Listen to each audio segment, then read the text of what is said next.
ঈমান আনার পর সবচাইতে বড় ফরজ কি জানেন? অনেকে জানি না আমরা। ঈমান আনার পর কালিমা লা ইলাহা ইল্লাল্লাহ মুহাম্মদুর রাসূলুল্লাহ পড়ার পর সবচাইতে বড় ফরজ হলো নিজেদের ভূখণ্ড রক্ষা করা। কি কি কি? মুসলমানদের ভূখণ্ড রক্ষা করা, মুসলিমদের ভূমি রক্ষা করা ঈমান আনার পরে সবচাইতে বড় ফরজ। এটা কিভাবে বলবেন বড় ফরজ? কিসের উত্তর? রাসূল সাল্লাল্লাহু আলাইহি ওয়াসাল্লাম 4 ওয়াক্ত নামাজ ছেড়ে দিয়েছে। কিসের জন্য? 4 ওয়াক্ত ফরজ নামাজ ছেড়ে দিয়েছে। ওলামায়ে কেরাম এখানে আছেন, যুদ্ধের জন্য ফরজ নামাজ ত্যাগ করেছেন তিনি।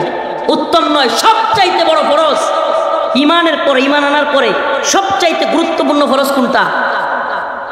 হ্যাঁ হ্যাঁ, আপনার বাড়িতেও মুসলিমরা হামলা করছে, আপনি কি ফরজ নামাজ পড়বেন নাকি হামলা থেকে আগে বাঁচাবেন? একটু ভালোভাবে বুঝেন। উত্তম নয় ফরজ মুসলমানদের জন্য ভূখণ্ড রক্ষা করা। আপনারা কি দেখেন না নিউজ? আজকে ভারতের মিডিয়া উস্কানি দিচ্ছে চট্টগ্রাম দখল করে নেবে, মামুর বাড়ির আবদার, মামুর বাড়ির আবদার এগুলো শুরু করেছে। এই সমস্ত বিষয়গুলো থেকে এবড়ো থেবড়ো হবে কথা, এত গুছালুকনো আলোচনা হবে না, গতানুগতিক ওয়াজ হবে না। বলছি ওয়াজের সময় এটা না, বলছি ওয়াজের সময় এটা না। আমাদের মন ঠিক নাই, আমাদের মনের ভিতরে আগুন জ্বলতেছে, আগুন। এখন ওয়াজটা যদি কুপাইতে পারতাম ঠিক মতো ওই পান্ডাগুলো রে, তাইলে অন্তরটা কিছু রইল ঠান্ডা হতো। যদি আমার ভাই আলিফ, সাইফুল ইসলাম আলিফকে যে যারা এইভাবে কুপাইছে, ভিডিওটা দেখেন নাই? দইরা নিয়া, চাপাতি দিয়া, রামদা দিয়া, দিব্যি জনসম্মুখে কুপায়া বাংলাদেশে আদালত চত্বরে একজন রাষ্ট্রীয় পিপিকে কুপায়া হত্যা করা, যে কিনা আপনারা শুনলে অবাক হবেন, যার কাজই ছিল অমুসলিমদের ওকালতি করা। কাদের? Target killing, target killing. মানে যারা হিন্দু থেকে মুসলমান হয় তাদেরকে ধর্ম স্থানান্তর করার জন্য সে কাজ করত। তার মানে কি? টার্গেট কিলিং করছে। এমনকি ওদের ফেসবুক পোস্টগুলো থেকে এগুলোই জানা যাচ্ছে।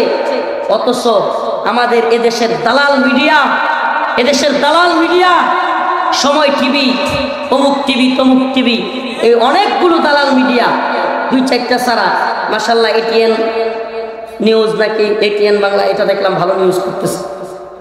এছাড়া দালাল মিডিয়াগুলো নিউজ কভার করতেছে যে হিন্দু মনে করে হামলা করেছিল দুর্বৃত্তরা, মারা গেছে মুসলমান।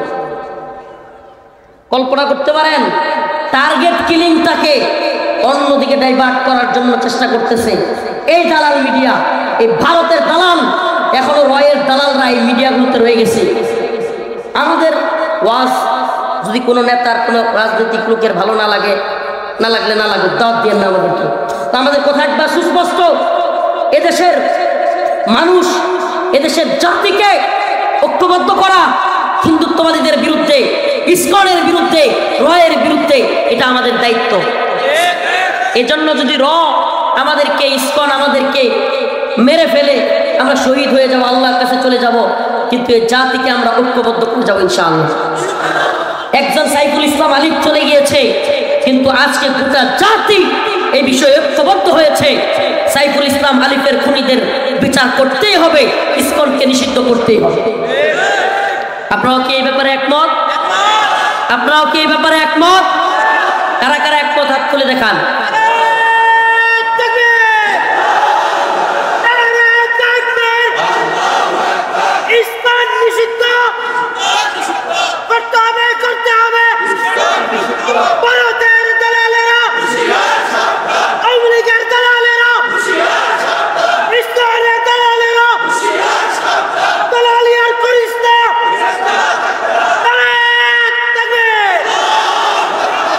আমাদের বক্তব্য একদম স্পষ্ট। আল্লাহ পাক বলেছেন, এত বুদ্ধিজীবী হওয়ার টাইম নাই।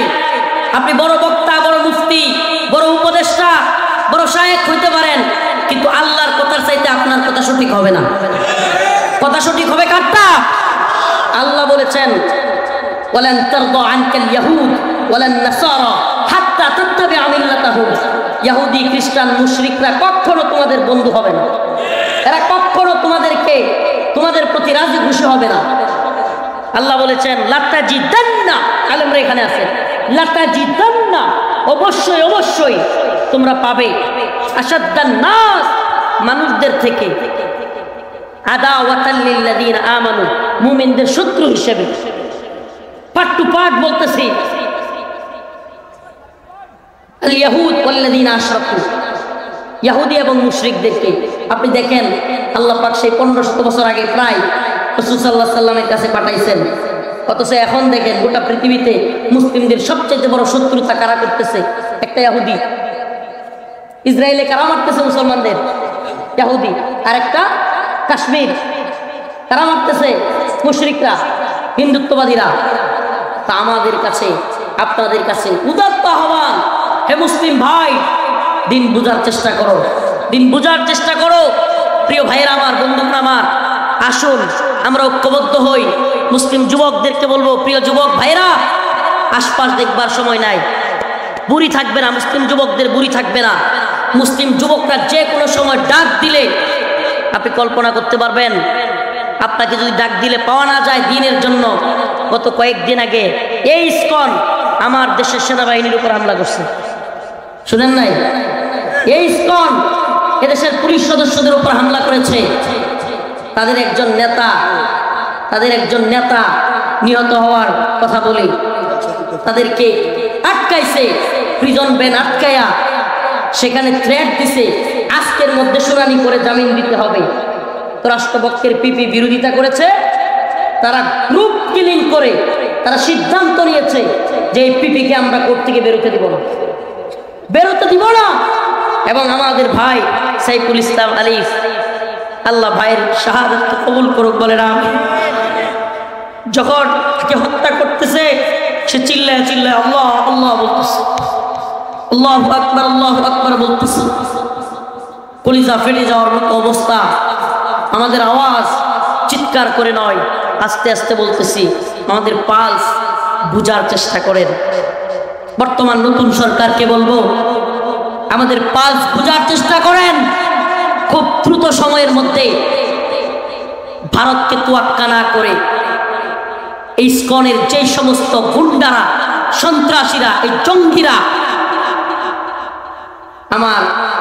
আমি চাচা ডাকতাম, আবারও বলতেছি, আব্দুল সালাম পিন্টু, এই বেচারা একজন নির্দোষ মানুষ। এই বেচারাকে জঙ্গি মামলা দিয়ে দিছে, সন্ত্রাসী মামলা দিয়ে দিছে, 21শে আগস্ট গ্রেনেড হামলা মামলা দিয়ে দিছে। অথচ এই ব্যক্তি কোনোভাবে এই কাজের সাথে জড়িত নয়, এই লোকটাকে ফাঁসায় দিছে। অথচ আসল জঙ্গি সন্ত্রাসী যেগুলো এই ইসকনের পান্ডাদেরকে, এই ভারতের দালাল, প্রথম আলু, এই ভারতের দালাল, এই ডেইলি স্টার, এদেরকে পয়সা রাখতেছে। আমরা এদেরকে উপযুক্ত বিচারের আওতায় আনতে হবে বলে দিই। এই সমস্ত দালাল মিডিয়া যেগুলো আমাদের বারবার মুসলমানদের বিরুদ্ধে, আজকে কোথায় আপনাদের এই আসিফ নজরুল সাহেব বড় বিবৃতি দেখি না, এমনিতে ছোট ছোট বিষয়ে খুব কড়া হুঙ্কার বিবৃতি এদের দেখবেন। এই সুশীল বাংলো সেকুলার এগুলোর দেখবেন খুব গরম গরম বক্তব্য অন্যান্য ইস্যুতে।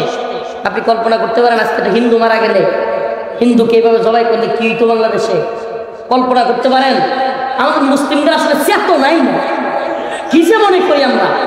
এই তথাকথিত রাজনীতি যেগুলো করে, এগুলোর আরো ইমান বেড়ে গেছে, এগুলোর ইমানের অবস্থা আরো 12টা বেজে গেছে। এগুলো দলান্দ, এগুলো নেতা আর কিছু টাকা পকেটের ধান্দা, এগুলো সব দলান্দ হয়ে যাচ্ছে, প্রায় দল সর্বনাশ হয়ে যাচ্ছে। এরা ইসলামকে বুঝে না, দিনকে বুঝে না, ইমানি চেতনা জাগে না এদের। কেন জাগে না? ওই দল কি কয়, নেতা কি কয়, এটা চিন্তা করে বসে থাকে। আরে ভাই, আপনি বুঝেন না কেন? আমার একটা মুসলিম ভাইকে কুপায়া দিনে দুপুরে হত্যা করে ফেলছে। হাই হাই, আমি এখনো এখানে বসে আছি। এই জন্য আমার অন্তরের ব্যথাটা মুরব্বীদেরকে মানতেছি। আমি বুঝাইতে পারবো না আপনাদেরকে।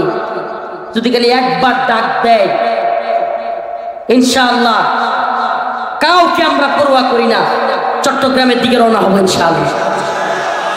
চট্টগ্রামে ইসকনের এই এবং এই ভারতের দালালদেরকে সাইজ করার জন্য ইনশাআল্লাহ সমস্ত যুব সমাজকে নিয়ে আমরা প্রয়োজন হলে লং মার্চ ঘোষণা করে চট্টগ্রামের দিকে রওনা হবো ইনশাআল্লাহ। রাজি আছেন তো ইনশাআল্লাহ? এই শহীদের মর্যাদা বলি একটু, তাইলে দুনিয়ার খায়াসাত মিটে যাবো গা। দুনিয়ার এই তথাকথিত নেতা হওয়ার আশা, এই একটু নেতা হইয়া এলাকায় একটু ভাবসাপ দেখায় কয়েকটা টাকা কামানোর ধান্দা, আর এগুলো সব মেরে যাবো গা শহীদের মর্যাদা শুনলে। সুবহানাল্লাহ। একজন শহীদ প্রথমত তার মৃত্যুটা কেমন হবে বলছি, পিঁপড়ার কামড়ের চেয়েও নরম। আবার কি, সুবহানাল্লাহ।